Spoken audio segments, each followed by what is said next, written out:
Hello Glamour Ghouls, and welcome back. If you're new here, my name is Midge Munster, and on this channel we do all things campy, kooky, glamorous, and spooky. Today we're doing something especially campy and spooky. Y'all know that I am a huge fan of drag artists, especially the Boulet Brothers Dragula, and this season I was lucky enough to watch one of my hometown queens compete on season 5, and so we are bringing her on today to talk a little bit about that journey, as well as all the amazing things that she does. So, please welcome to the channel, Miss Cynthia Doll. Good morning, Cynners! I'm so excited to be here with you today. I'm so excited. We've been planning to work together for a little while. Yeah. We've always crossed paths, and every single time you've been such like a branded in my mind. So it's been so exciting, especially just, we got to see each other more and more, and now we actually finally bring it to life. Well, we're so excited to have you. Today we're going to be doing something kind of fun and different that I've never done like a collaboration like this before. It's the same. This will be a first collaboration for you two, but also I've been waiting to tell you this on camera. I've never done anybody else's face before. I wondered. That's okay. That's what's going to make it fun. And we're going to go on a journey together. So come along with us. Yeah, so as Cynthia mentioned, she will be doing my face in the classic Cynthia Doll style, and we're going to see how that comes together while I ask her some questions about her life, her music, her journey on Boulet Brothers Dragula, all these things. So we're going to start by gluing down my eyebrows. That's the longest process. So we're going to do that off camera, and then we'll be right back. Okay, and we're back, and I have never looked better.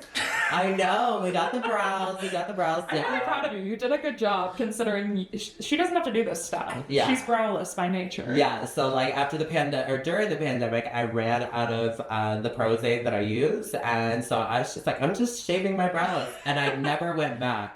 So it's been a minute since I covered brows, but the thing is, it's so tedious doing it consistently because there's so many layers that go into it. But we did it. It's great. So we're going with. She's gonna start out with the eyeliner, and I'm gonna ask you some questions. Sounds gorgeous. So I actually don't know. Are you originally from Kansas City? I am not. Okay. I am not originally from Kansas City. But the reason why I never say that I am from somewhere else is because I've built so much more in Kansas City, where I'm from. Is originally Topeka, Kansas. Oh, okay. So still Midwest. Yeah, still Midwest. Hometown 666, the area. Oh my code. God. So like that is Oh yeah. And when I tell you, spooky things happen there. That's iconic. It's been a journey. Being in Topeka, I wasn't able to do anything. Like, there was nothing there. There was one gay club that got shut down. So, I mean, there was just no room for anybody like me. Yeah. Well, I'm glad you're here now. Thank you. Casey's very blessed to have you. Baby. So, tell us a little bit about then, like, getting to Kansas City, getting into the drag scene here. What did that look like for you, especially as an alternative queen? So I didn't know necessarily, like, when I first came to Kansas City, I was just like saying in my head, like, okay, if I'm going to start doing drag here, which I originally started doing drag in Topeka, Kansas. Oh, you did do it there too? Yeah. Wow. When I first came to Kansas City and I was like, oh, I'm going to hit back up in drag, I was wondering to myself, I was like, what is missing here? Like, if I'm going to pick this back up, I was like, what is missing? And honestly, I just looked at everybody else and I said, me. Because I a lot of the gay people, a lot of queer people listen to a lot of pop music, and I listened to pop music, but I would be that one person in the group that always had their own genre that they listened to. Like, I loved like emo music. Like a friend that someone gives you the auxiliary cord and they're like, oh no, Cynthia's got the cord. They would be scared. How did you find your look? My look kind of came over time. So I always thought that I looked a slay, which was not the type. I think it also just came with like a lot of comfortability. So I surrounded myself with people who really boosted me up. There's a lot of people out there that want to see you downfall. They don't want to see you succeed. So I kind of had the right friend group or just all the friends supporting me in my own group, really telling me to just keep doing it, keep pushing. And so that's exactly what I did. I just kept pushing. And I just tried different things here and there. And all of a sudden, it just... There it was. You know what I mean? The eyeliner got bigger, longer, wider, and all of the above. So, yeah, it just kind of came. But I will say that I always had been doing some weird contouring with my nose. Yeah, I love the nose. Everyone loves the nose. Yeah, which nobody really knows behind the scenes of the nose. And it's actually very poetic, in my opinion. I had a girlfriend in 6th grade. And she was the most cutest thing, and she was just so sweet, but everybody bullied her and told her that she had a pig nose. Oh. And I thought that was one of her most beautiful features that she had. And so I kind of wanted to pay homage to her nose. I wanted to give her homage to the nose.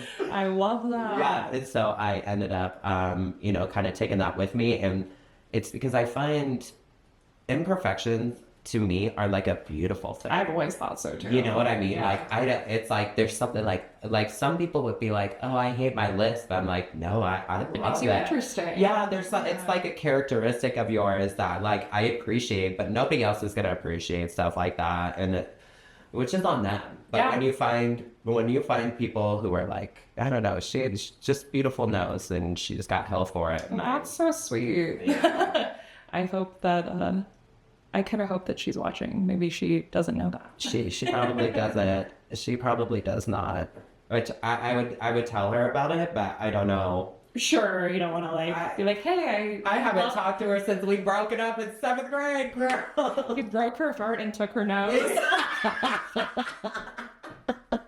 So you have self-described yourself as the high couture horror bitch. Yes. Tell us a bit about your love of high couture fashion and some influences that have played into your drag. So a lot of things. I love really, really obscure shoulder, hips, just everything that's just so not normally seen. Yeah, altering the body shape. Yes, and so I kind of had an eye for that always. But as far as my horror, I grew up watching horror movies when I was 4 years old. I was always watching horror movies with my parents, and I never got nightmares from it. So they were just okay, yeah. And that was one of my things that I always loved. Of course there's Disney, but then I would let's watch Chucky.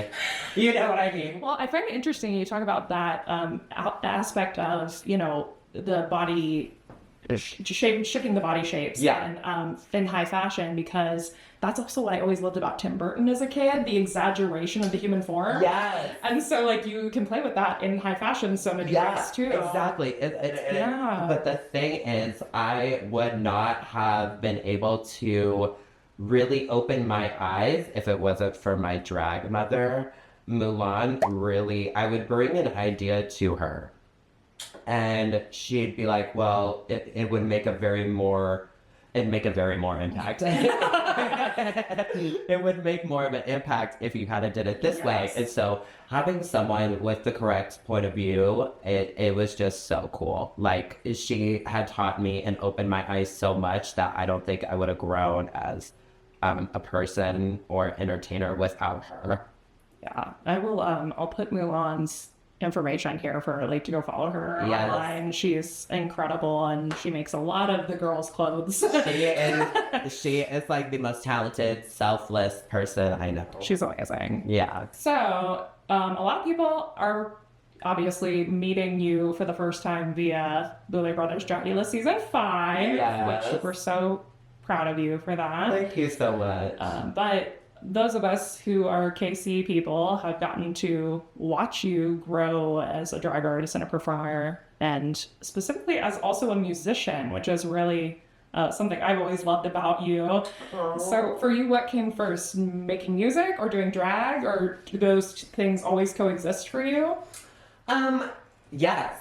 Yeah, actually, thinking about it now, I was that kid while everybody was outside playing around. I was inside, obsessing over MySpace influencers, listening to music and like the MySpace, everybody was coming out with songs. Putting the profile song on That's page, what it was. picking it out. Yeah, picking it out. Curating. And then like these just random like people just like, oh, I'm dropping a song. And like, so I started teaching myself like how to do music on my own. Obviously never posted it, but just was like, oh, I'm gonna write this song. I had like my own terrible album when I was like 6th grade. I had it on a CD. Link in the bio. I have it on a CD, and it's in Cynthia's room, and she exists, but I am now showing you. Yeah. And then when it comes to drag, I was actually dressing as a drag queen by my sophomore year in high school. I would make 18-inch hair extensions myself because my mom was a cosmetic, or not cosmetic. She was a teacher. Like a school teacher? Instructor, a hair instructor. Oh, like, okay, so she was like teaching at a hair school? Yeah. Oh, okay, so she was like, she was doing like those, and she had gotten like a lot of hair extensions and stuff and like hair dye. So I was getting my hair dyed, cut, and all sorts of things, like when I was younger. And then she brought home hair extensions. I was like, I'm about to look like one of these MySpace girls. Like, watch me. Yeah. And so I did the lashes. I did the long hair. I'll send you a picture so that we could post it here. That was literally me in sophomore year. Oh, wow. That's awesome. Yeah, I was just a dedicated. Very cool that you like lived in a space where your family at least sounds like allowed you to express that part of yourself. Yeah, for my dad, it wasn't like he knew, but for me to like say it out loud, it kind of took him a second. So he did his research. And he said he's seen that like 85% of people that come out as queer end up committing suicide. Mm-hmm. And he said, I want to be there for you, and I don't want this to be to be your story. Yeah, it's like not my kid. So that's amazing. Always been. Good. And it wasn't that he was never supportive. Right? Parents. It was never like that he wasn't supportive. It was just different for him. Well, learning, understanding. Like when I was 5 years old, him and my mom fought on who was going to take me to the Spice Girls concert. I love that. And I'm happy that was my mom because me and her had a mom, you know what I mean? And she told me, she said that was the best concert that I've ever been to. Aww. And she's seen Motley Crue, so. So girl. So obviously we talked about the Spice Girls, but with your music, who are some of your influences and what like inspires you to write? So my parents grew up, had me listening to a lot of classic rock. My parents were rock stars when they were in the 80s.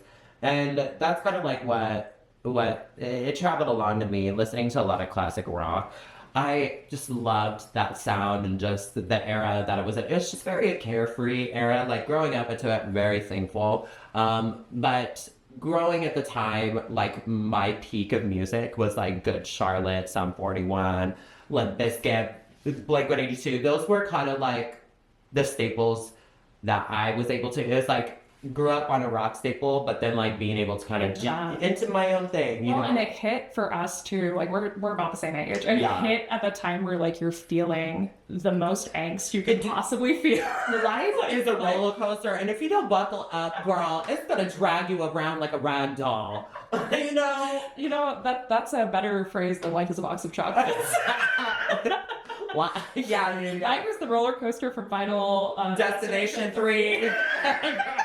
Literally. And we're falling off, you know. You either have the vision or you're dead, you know. But no, yeah. So and then that was kind of the era. And when I started making music, I was truly obsessed with mindless self-indulgence. I was very stinky. I wasn't necessarily like always listening to like the emo music. I liked the sad lyrics with the happiest beat. You know, that's why I love ABBA. You know what I mean? ABBA writes the saddest music, but it's like disco. That's what I love. And it's like you're happy, but you're like sad. Yeah. You know what I mean? And so that was kind of the stuff. And it's like mindless self-indulgence very much did that. Just deeper messaging, and also, but my number one influence of music was Shiny Toy Guns. And that they had that energy, but also like the sad lyrics that kind of meet up with everything. And it just kind of brings to life classic early 2000s punk rock into like this 80s synthwave. Yeah. And so that's kind of if I can mix all those together, that would be like my perfect sound. But I didn't think I'd be ever to achieve that. Well, I think you did, and Thank that's you. what I want to talk about next. Yeah. So Cynthia has a lot of music available to stream on Spotify or anywhere you have stream your music. Yeah. But you know, my favorite album of yours was your Diary Knows Everything About Me. Because I feel like you really captured that pop punk sound in that album, but it also felt really personal. Honest. Yeah. And I just kind of wonder where that album came from for you and how it felt to put something that feels really vulnerable out there. It was a very, so a lot of people were like, whoa, this is a shit change. This was a mood change. It was. But I also look at, like, I had deep emotions to... She's a Scorpio. I'm a double Scorpio. So, and that's why if you see me not letting go of anything, it's because you crossed me way too hard.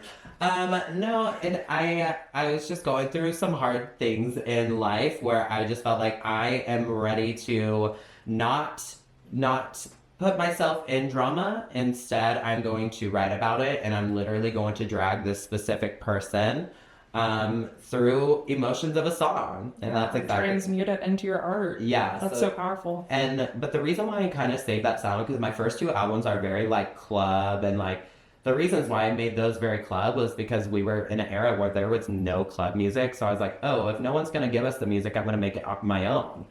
And then I went through a very personal thing in life and, like, my drag career where everybody was, you know, it was a sensitive time. And I was like, you know, I'm not going to start shit, but I'm going to end it. Period. You know what I mean? And so I just put my emotions into a song. In which that's what it was. Like, everybody kind of judges you and based off of, like, what they see, but they don't actually get to know you, and they're the ones, like, going home writing about you in their diaries and telling people. So it's like, baby, I bet your diary does know everything about me. Well, I really, really love that album. I can't tell y'all enough. If you haven't listened to any of Cynthia's music yet, it's like one of my favorite things that she does, which I mean, I have many favorite things to do. But definitely go stream her songs. Yeah. And I actually got to hear a preview of some of what's coming. Yes. At a recent show. Cynthia did a really cool show with a bunch of local, like, punk bands. Yeah. Yeah, that was awesome. It's crazy to think about, like, this is something that I've always wanted to do because drag stage clubs, totally my thing, opening up for, like, rock bands, and, like, that's what I used to do, like, in the beginning. That was, like, my paved way. Like, hell yeah, I'll open up for this band. But then I got to start, like, being the headliner, and so it's like, let's go, let's do this. So cool. Yeah. And I got to introduce you, which was I literally was like, oh wait, I'm hosting this. I need someone to introduce me. And I looked at you and said, are you okay with speaking on a mic in front of these people? Am I okay with speaking? Because you never know, like... No, I appreciated the ask, but I was like, I would be freaking honored. Yeah, I was so happy. I was like, it was like 5 minutes before I was like, introduced. I said, oh, am I going to be introducing myself? I was like, what is going on here? Yeah. But at that show, you debuted a new song. I debuted quite a few, yeah. You did a few new, and there's 2 or 3 that I'm really, like, otherworldly excited about. But you know the one I want to talk about. Let's talk about it. You did a collab with one of your Boulet Brothers Dragula sisters. Yes, Miss Boulet. Yes. When Nia Boulet came, she came into town from the Hard Candy events, and I was like, sister, I need to get you on this song. She goes, I'll come over and we'll do it. I was like, okay, but I have a flight that I have to be to at 6 a.m. and it's now like 1 a.m. And I still have to pack. Can we do this? Oh yeah, because I was leaving for LA. And she goes, yeah, let's do it. So as I was like getting packed, she was writing her verse, we get packed, and I think I had like an hour and a half until my flight started flying out. Oh my god. And so I said, did you get it? She goes, yeah, let's go. And she just laid it down. I said, all right, let's do that again. And as I'm like zipping up, she laid it down. I was like, all right, B signs. And then I was at C signs. And I said, okay, I'll edit it later and we'll get it going. It's honestly so impressive that you even like just know how to produce music. Yeah. So Like, it's self-taught. And the thing is, when I started doing drag full-time, I was like, well, I need to continue doing these hobbies, girl. Like, you know, when you start doing something that you love full-time, you need to keep other things that are for yourself. Yeah, for yourself. And so once the drag kind of came for myself, I said, baby, we need to do this. And so I invested in a lot of money on like software, and I bought myself like a new, just a new system. And now like my sounds, you can tell like from my first 2 albums into my third album. My third album was all produced on my new stuff, and you can really tell. I honestly didn't think I would be able to execute an album like that, but it was always my dream to. And according to Midge, I did. She did. Well, yeah, I can't wait for y'all to eventually hear this new Ghoul song. It's really good. And so are so many. I don't even know what the other one was. Yeah, you know. Yeah. I got done with this set. We go. I'm obsessed with that song. I said, I know. And the thing is, when I released My Territory, it's the lead single off this new project. But the thing is, I have not gone back to touch that project. I do have like several songs. Like, I think I have like 15 songs recorded for the thing, but music and producing is so expensive. So go buy Cynthia Doll merch in the link. Support queer art. Yeah. As you all want to hear this. Yeah. And that's all it is. I think it's just based off the funding right now. Are you ready for my infamous beat down? Yeah. Yeah. Beat down. You know, I know. Let me ask a question first so that you can smack my face when I talk. Okay. So obviously you did this with Neo, but then are there other either drag or non-drag artists that would be your like dream collaboration to do a song with? I don't really have like a dream collaboration. I think I like finding people who would fit the mold. Mm-hmm. A lot of artists out here are just like, oh, let's just collab just to collab. And I'm like, no. Yeah. Like, I want to collab if it is right. Like, I'm not going to do something that I'm not connected to somebody if I don't feel like they would add to. You know what I mean? And I hate to say that, but a lot of people out here are just like doing anything just to do it. And it's like, babe, make it make sense. Yeah. I'm not here to just do that for no reason. But yeah, dream collab would be you. Right now, in this moment. And on YouTube. Yeah. Right, so now we gotta get to the big D. I didn't even prepare. we gotta talk about what I know the people are dying to know. Okay. So many of you just got to watch Season 5 of Boulet Brothers Dragula and see Cynthia shine on the screen. It's so cool. I mean, can I just say, first of all, that when I saw you announce on the cast, I lost my freaking mind. Really? Did you not know? I didn't know. And so I just saw it posted on Instagram from their account, even from the Boulets account, not you. And I was in my house by myself, like full-blown screaming. That is so good. So good. We don't have like a lot of Casey queens that make it on shows, and we definitely like don't. I never was ready to have a Casey queen on Dragula. Yeah, like, it was so. I mean, I knew it would be you if we were going to. Yeah, and that's what everybody was saying. Like, but we get overlooked so much. Yeah, and so like, I lost my shit. I was so happy for you. To me, I was like, this is going to be so noticeable. I'm not going to be at shows for 2 months. For those of you who don't know, Casey's drag scene is not big. Like, no, when it goes MIA, it's like, where the hell is Cynthia? Yeah, and it was like, I don't know. I feel like, in my head, I was like, I'm going to get so caught because I have weekly shows. And all of a sudden, I'm not on anybody's, and I haven't told anybody where I was going. And I was like, I want this to be the best kept secret of life. You know, I didn't want anybody knowing anything just so that I didn't. I was gagged. Yeah, and I love that because, you know, in your art, you're able to present it in your own way. And so I was able to, obviously I had no control of how it was or when it was going to be presented or anything, but I felt like that was still the artist in me that I was like, I get to wait and I get to hold this secret. So when it does come out, it's going to be so good. Yeah. But then it came out and a lot of people were very mixed reviews about me because they didn't know about me. They don't know much about the Midwest entertainers. And so they didn't know how to take me in. Sure. But the first episode... So yeah, let's talk about it. Okay. Because you quickly became what people called the breakout star and a fan favorite of the season. Yeah.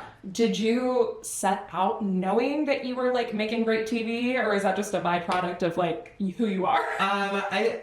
Me. Yeah. I know the answer to this. I've got so many people like who have asked me about Cynthia being from Kansas City, like, do you know her? And I'm like, yeah, and what you see on TV is exactly the person that she is. Yeah. Like, it was not, it's not an it wasn't putting on. Yeah. Well, and the thing is, it's like, I think everybody goes through things in their life, and you can either let that define who you are in that moment, or you can just accept and kind of move on. Yeah. And so for me, I think I went through enough where I like mentally clocked out of everything that I said, I am going to live in the moment. I'm going to have fun. I can't take anything seriously. I just have to be there. Yeah. And ever since then, I've been able to let go. And not only was I able to let go, it was able to be translated on TV. Yeah. Yeah, I admire that about you because it was obvious that you were having fun. Yeah. And that's like something, and you know I'm a Virgo. I know it. I want to have fun, but it's hard. Yeah. No. And I'm a double Scorpio Pisces. I'm all water. Are you a Pisces rising? Okay. I'm a Pisces rising. Okay, see, this is it. This is where we go. And Virgos are really good friends with Scorpios. Yeah, I love a Scorpio. Yeah, you can mellow me out. So you faced, what, 2 exterminations this season? I did. Spoilers, team. But you had what I thought was the most challenging extermination this season. Yeah. Which was the maggots. Oh, I loved. The bags. Yeah, I lived. You seemed to handle like a friggin' champ, and like it was nothing for you. What was going through your mind?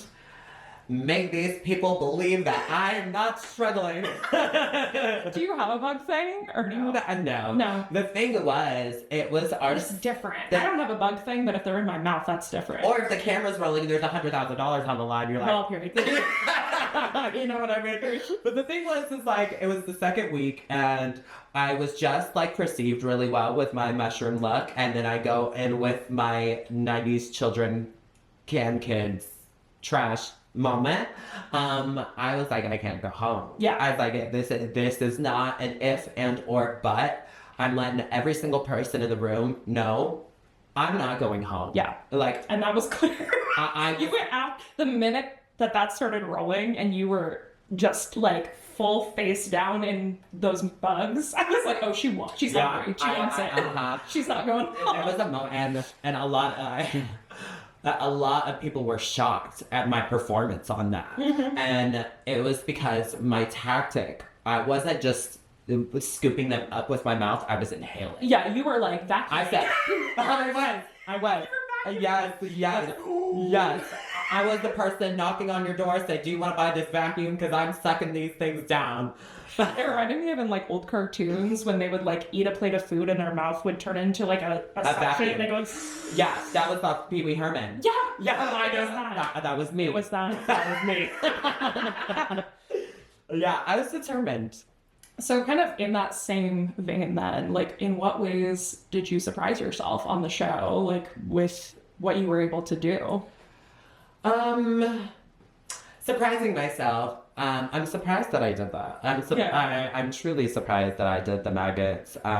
Just because like, I wouldn't do something like that off camera. Right. I wouldn't do that just on my free time. But I also think my drive, my ability to do it and like the Boulet said on their podcast, which they have a podcast called Creatures of the Night, and they just do everything horror, is absolutely amazing. And they were gagged to know that I was fans of it. And I was like, it's like, no, this is it. Yeah. And they would say like all the time, like Cynthia came to work. Yeah. And that's one thing about me is like... And you said it in your entrance package. You literally said something about your determination and your drive. Yeah. And I think like that really showed through. And it's like, I'm always drama, but not... always... Never drama, but always dramatic. Yeah, never drama, but always dramatic. And also, like, that's kind of like with my work ethic. Like, I get things done, but I'm also going to be free about it. Yeah. You know what I mean? Like, I can't take things in life seriously because I spent my whole entire life doing that. So it was because of me getting the call to Dragula, I was able to let go. And I think that's what the most impressive thing about it was because I really learned to let go. Yeah. What were some of the like hardest parts of that experience for you? Getting exterminated. How dare you? Wow. Put the vote to the people next time. Right. A line was angry the next day. They were. But I'm so thankful. I didn't even realize. Like I had no idea like that many people like went up for me. But to see like so many people defending my art and like seeing me, Yeah. I was like, whoa, like this is real. It's like all any of us can ever ask for as creators. Yeah. It's You've like seen that way. Seen and understanding. The only person that didn't really see my art was Matthew Lillard. He didn't know how to take me, girl. That's so, yeah, I was like, he surely knows what you're talking about with the woozy line. He had a moment where he like, just nothing, no registration. Me either. I thought, the thing was, I didn't know if we were able to speak at that time.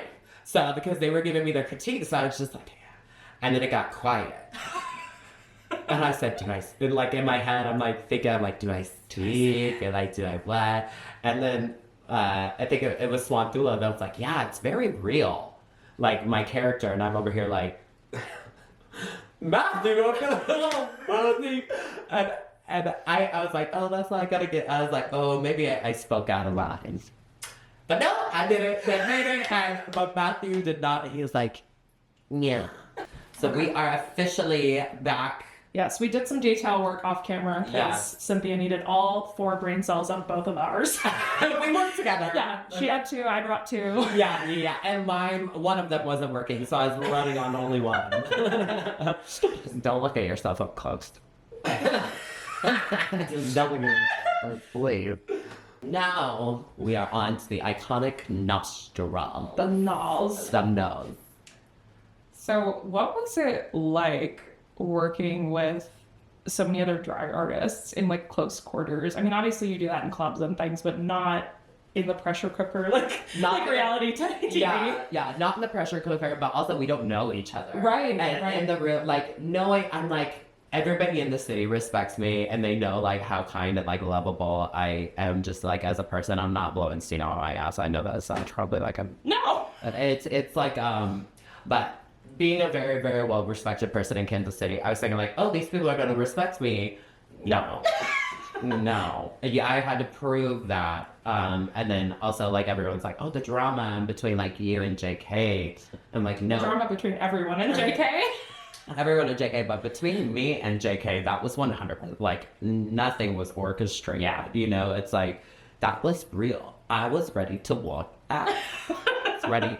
Don't know if I can say that, but yeah, I it was just like one of those things. It's like, no, he genuinely got on my nerves. Yeah, you rubbed each other the wrong way. And I got under his nerves. So it was just immediate clash. But obviously, like, we love each other now. We're not in like a whole moment of hatefulness. Yeah. We're not under the pressure cooker, but did you find that you also had like immediate connection with certain artists as well? Yeah. That my immediate connections were with Blackberry and Fantasia. I could see that with you and Fantasia that you clicked really quick. Oh, well, and the thing is, everybody in the room knew of her. And I didn't. I mean, like, yes, I am on social media, but I don't look at other people, like, you know what I mean? If I see a video. Following a lot of other artists and things. Yeah, and so, like, I think that's why she kind of respected me a lot, is because there was nothing that I really wanted to get out of her, and she already had a big following, so she's probably used to people trying to get something from her.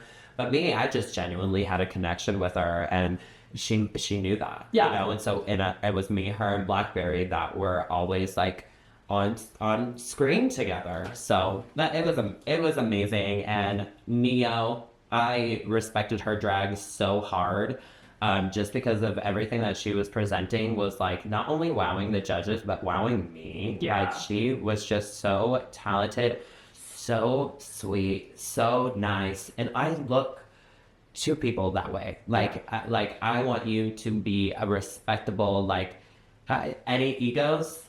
There's the door. There's the door, bitch. There's the door. Oh, you got an ego? There's the door. Get away from me because I'll start calling it out. And I'm not trying to be like mean, but I will go out of my way to like, I don't like this energy. Get it away from me. Yeah. Like, I will match your energy, but I'm going to tell you, you need to get out of my face right now. Yeah. And it's not going to be nice. Because I don't think that there should be any ego. You know, we're living under the same cube. Yeah. Same cube. Yeah.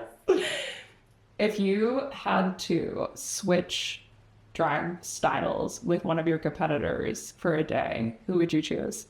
Well, I actually got to do this. Did you? Uh-huh. On episode 5 with Organic. Yeah, I guess that's true. Yeah, But you looked sick. Everybody did.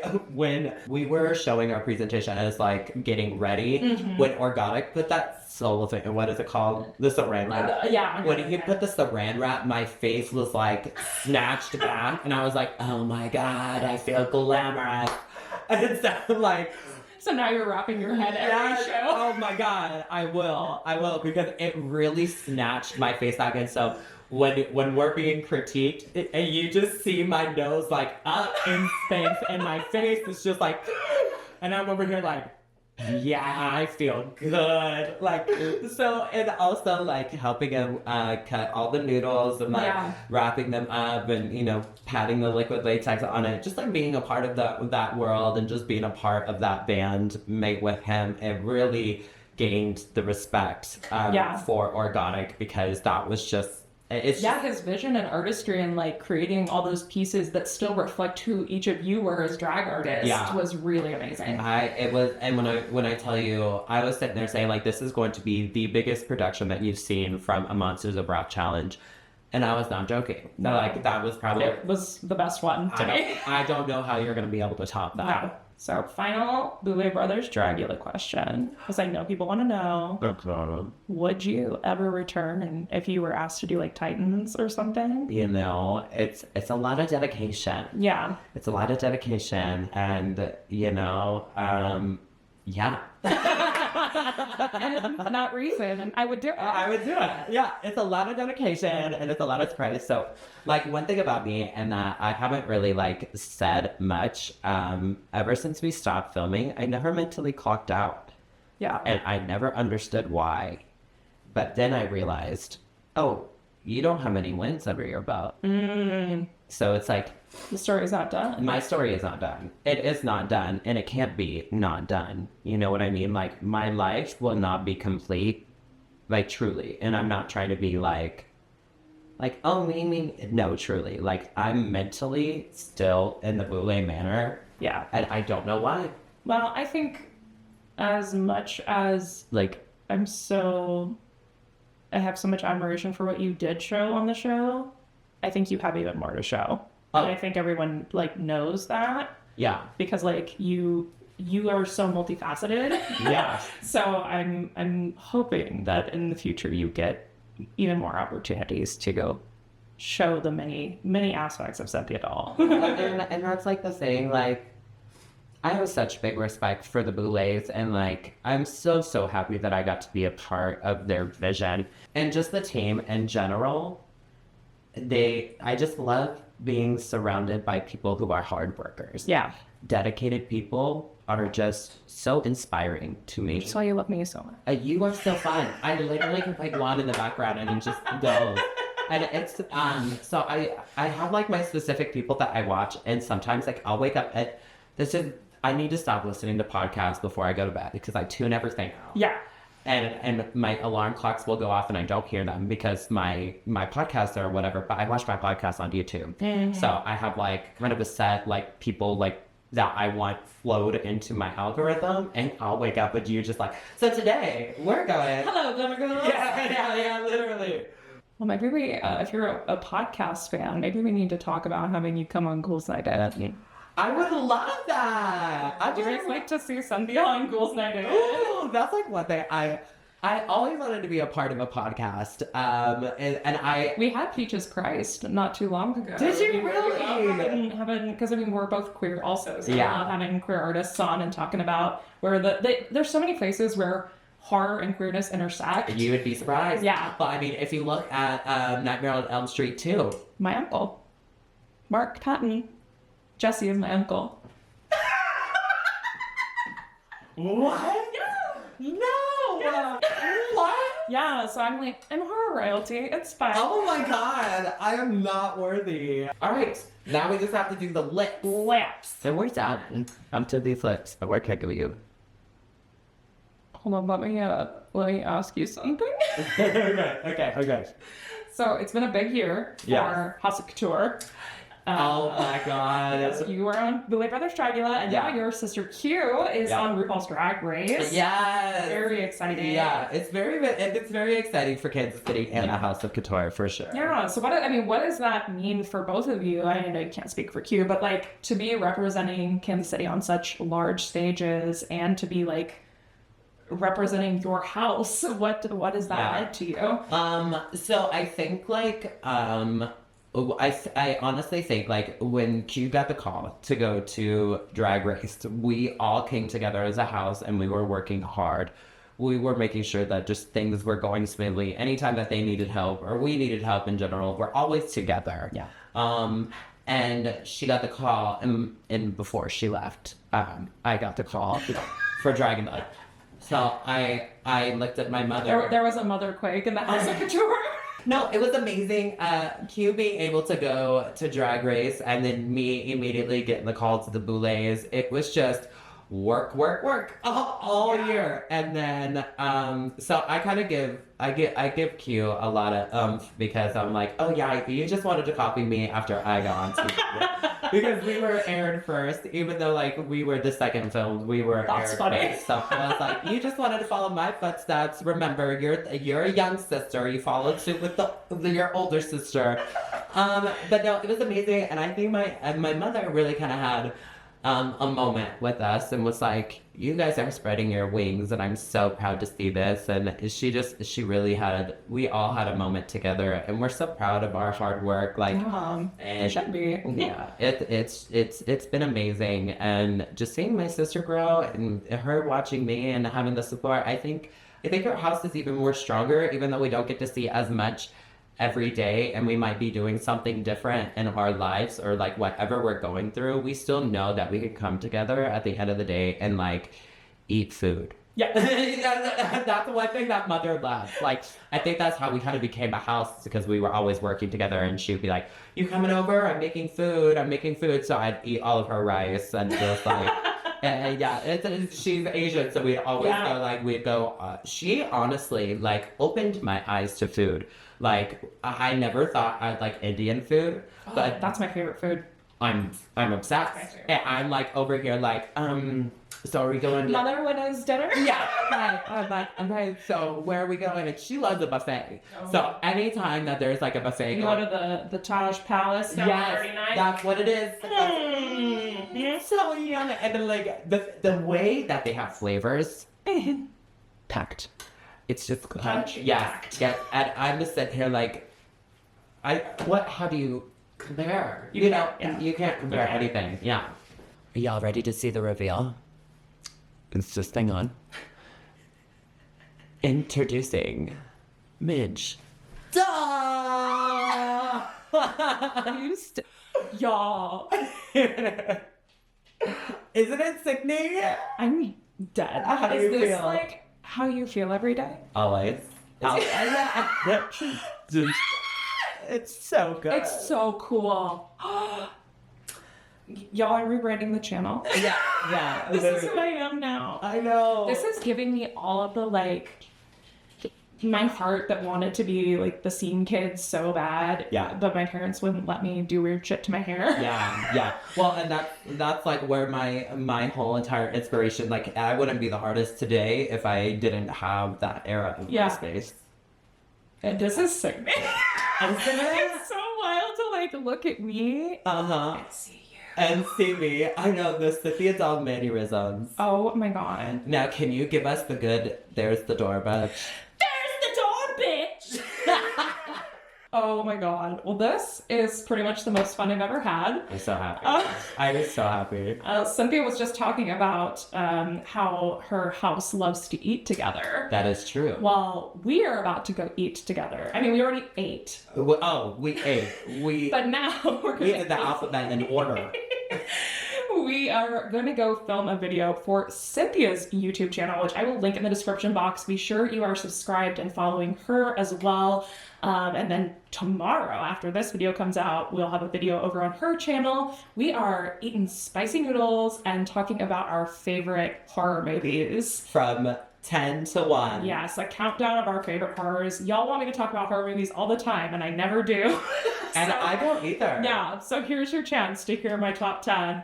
Head over to Cynthia's channel tomorrow, or if you're watching this after it comes out right now, go watch it. Go watch it, dollies. And thank you so much, Cynthia, for coming on. You're so good. I can't wait to work with you and be on your next podcast. Yes. We have to get that done. Oh, yeah. And it's just like learning about you and being here. You are just amazing. Thank you so much for having me. Be sure to tell the people where they can find you, Instagram, TikTok. Yes, you can find me on the Boulet Brothers Dragula Season 5, now streaming on AMC Plus and Shudder. Or you can follow me on Instagram at Cynthia Doll X, YouTube at Cynthia Doll. I don't know how I got that domain. Well, I'm glad you did. Same.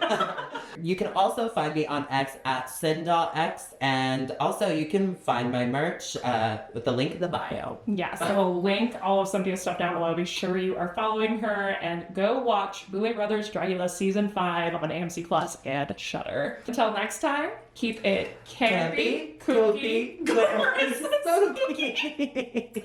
Bye, sinners!